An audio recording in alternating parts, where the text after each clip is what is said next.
Alright guys, just another quick update video because I haven't done one in a while. Unfortunately I'm waiting on parts, which is highly annoying, but what can you do, you know? Until I get the adapter plate and the clutch and flywheel and everything, I can't bolt the trans to the engine, and then I can't mock it up in the engine bay. So I've got the steel, I've got the welder set up, I've got everything ready to go. Just waiting on parts, but with the world the way it is at the moment, it's what can you do? So it's a bit of a bummer, but I'm told it should be here fairly shortly, so hopefully the next video will be me cracking on.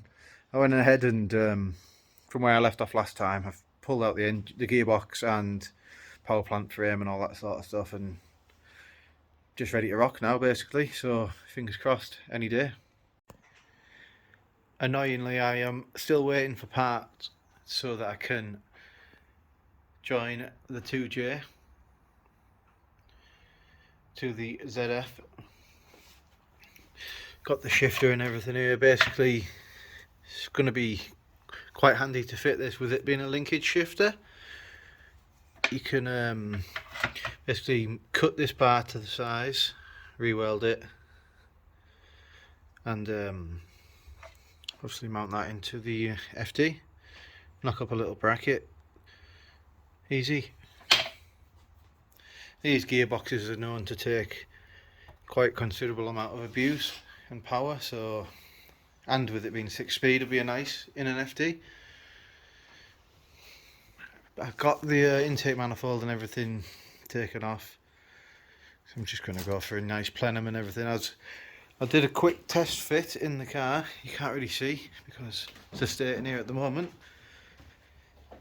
and there should be a surprising amount of room in there, which will allow me to run a nice tubular manifold and a plenum, so it should look nice once it's all painted up and everything. I was originally going to do this, sort out the bay and everything, but I assumed with the engine coming in and out a load more times, it's just going to get hacky, so that's going to be a job for the end really. It's safe to say, and as you can imagine, the 2J is quite a bit larger than the 13B,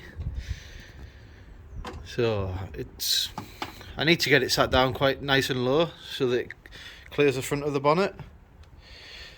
And on the test fit which I did, the front of the engine was hitting the steering rack, so basically I think the best approach is going to be, I'm just going to cut off here, there and there, take the entire subframe out but leave the bottom arm mounting brackets in there. That way I can just weld flat plate on here, on them 4 points, tube frame it to exactly where I need it, and then cross mount, just add some brackets in.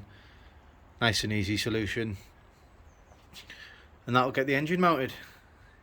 This needs welding up from, but I mean that's nothing, that was just where I had a bigger turbo that needed a bit of clearance in here before. But yeah, that's literally nothing, that's a 2-second job.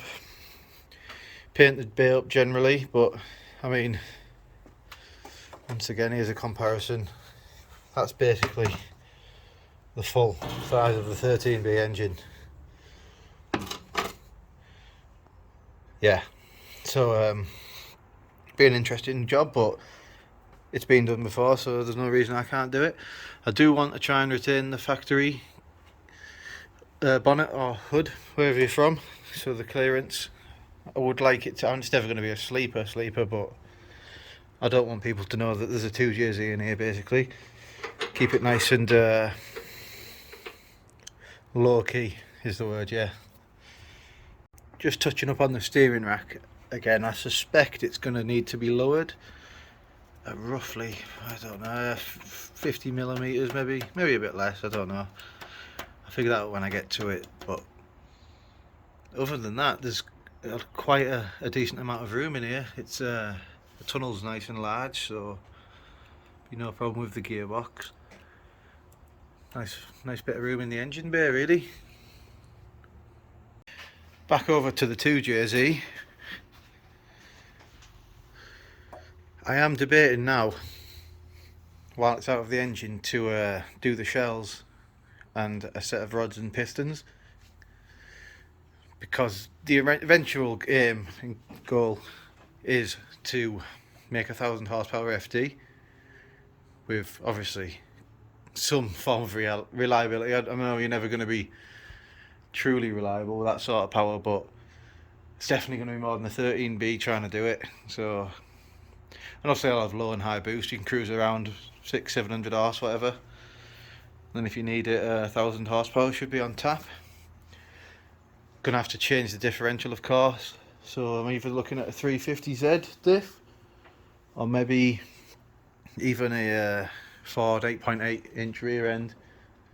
So there's plenty of options around there. Should be good.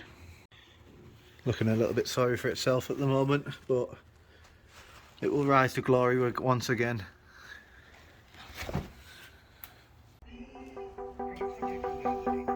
Loads of room on my side.